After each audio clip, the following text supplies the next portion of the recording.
Hey, what's happening? Thank you for joining me today.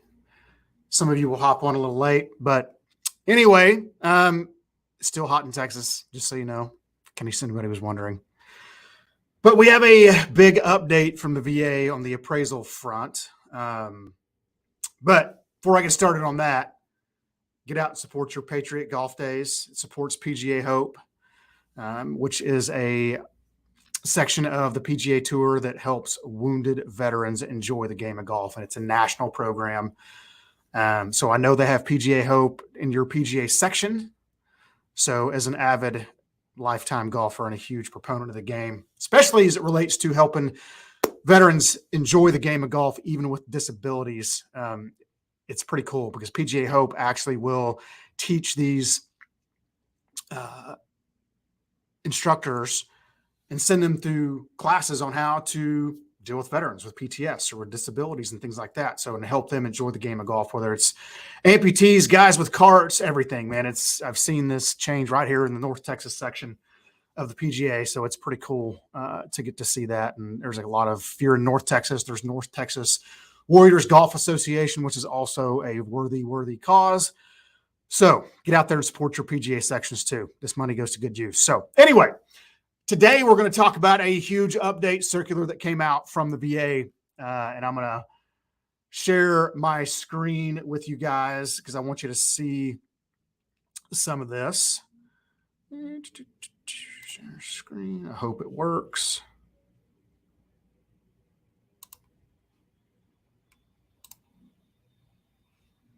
And it did. Wow. It actually worked. So this is a circular. It's circular number 26-22-13. Go out there, download it from the VA website. You can certainly do that, but this is that. And I'm not going to go into this like detail by detail because it will literally make your eyeballs cross probably. So I'm going to encourage you to go read it. Okay. We're going to talk about a few things that happen in the real world and how this is going to get implemented, not only from the VA, but for the secondary market. Okay. But here is the gist of it. Because of certain factors in the market, lack of VA appraisers, especially in some rural areas, and just the needs of the business. Look, it still slowed down some, but it still doesn't mean that we're still in a supply and demand market and the business is still there. We're just not seeing as many multiple offers as we once were. But this is the VA's way to hopefully try to combat some of this. So I'm going to dig into some of the highlights just so you know. So basically what they're saying is that they are going to allow in certain situations desktop appraisals. Okay. And that takes some of us way back to the old desktop days and the subprime days. It's not that. Or they're going to allow exterior only appraisals. Okay. That gives the definitions of both of those right here on page 2. You can read what those physically are, how they're determined, the processes in which they have to go through to satisfy the VA requirements to make sure the valuation is still there. Okay. And it also talks about an appraisal assignment waterfall. And there's going to be a waterfall department. And basically what that means is, let's say that the appraisal, and it gives this example in the circular, is going to be delayed, right? Let's say that the assignment's not accepted for 7 days.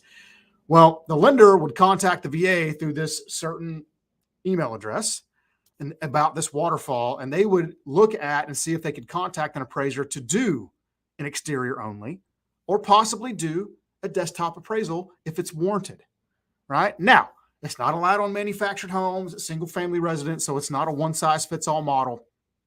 But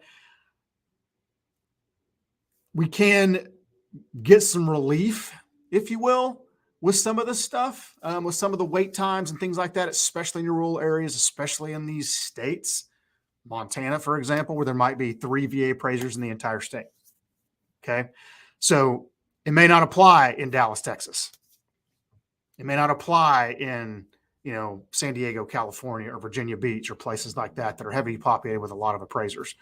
So it's not like, hey, we only want to do a desktop appraisal and you get to request that. That's not how this works. Okay. There's a checks and balances system here because, shockingly enough, lenders will try to abuse it. I know that's crazy. but they will. So it gives the examples of that with unassigned cases. Let's say, talks about the reconciliation section and how the appraisal has to report it. Oversight, people are going to monitor this, but it also, in this same circular, if you go to the va.gov website in the circular section, it will show you exhibits. Okay, that's right here. It talks about the exhibits, and it gives the actual assignment waterfall process. Okay, so please just don't think that it applies to everyone. So, but it also talks about down payments requirements, purchases, things like that, when it's applicable and when those things can happen. Okay. And let me say this, it is not a perfect system. So I'm sure there are people out there who are going to complain about this, but those are the types of people that are going to complain if you give them a $100 bill that it's not crisp enough. Okay. So it's not a one size fits all solution, but it is a step in the right direction on the VA's behalf to be able to curb some of these problems that we're seeing in some of these markets. Okay, so that's Exhibit A. Then it also gives you Exhibit B, which is what's required for exterior only in the desktop appraisals. Okay, now here is the real world. Lenders still have to allow it. Okay, this is the VA guideline. It's much like credit scores. Okay, this doesn't mean that lenders have to allow desktop appraisals. So you're still stuck in the same system. Okay, it doesn't mean that they're going to do exterior only. So you're still stuck in that same system. Hopefully, the speed of implementation will work. I'm sure lenders, most lenders are more apt to take what the VA says and not try to throw a ton of guidelines on. There's a lot of lenders who do that, and that's their right. Okay, I'm not judging. But you are going to see different things with different lenders. So if you're an agent who does business with a certain lender, you might ask them how they're going to interpret that, right? This just came out yesterday, so they probably haven't had a chance to even review it yet. Some might even know that it even is out, just so you know. So it's going to take a little bit of time. But it's a big, in my opinion, it's a big win for the VA appraisal process because it gives us different avenues. And, while it's not a one-size-fits-all cure, I think it is an olive branch by the VA to recognize some of the pains that we have in the system and some of the pains that we have in some of these rural areas or places where appraisers are super busy and they can't get to these assignments on time.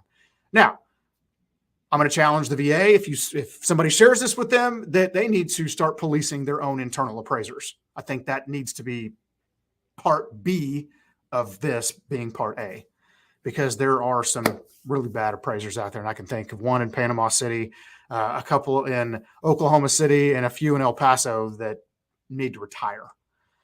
But that's only going to work if we voice our opinions. Okay. And I'm not saying bash them. I'm just saying voice your opinion and give them specific examples of where it's harmed the veteran in their process. Not you individually as a real estate agent, not your commission as a loan officer, but the actual veteran, how it harmed them. Because this process is theirs, not yours. Okay. Even though we like to selfishly think we own this, we do not. This is their benefit. It's their process. It's their right to it based on their service. So bear that in mind. So anyway, if anybody has any questions, I'm going to post this circular in the comments of this video. If you have questions, reach out to me. We'll set a time to chat. If you want to host a VA appraisal class, I'm teaching those more on the regular today. If you want to host a VA appraisal class in your area, I don't care where you are. We will do it via Zoom. I will fly to you wherever you are if we can put enough people in the room to make it worthwhile. But I will certainly do that because this information has to be put out in the marketplace. And the correct information has to be there. So for those of you who carry this benefit on your back and are their voices, I thank you. And if you have any questions or anything, you let me know. Everybody stay cool out there. We'll see you soon.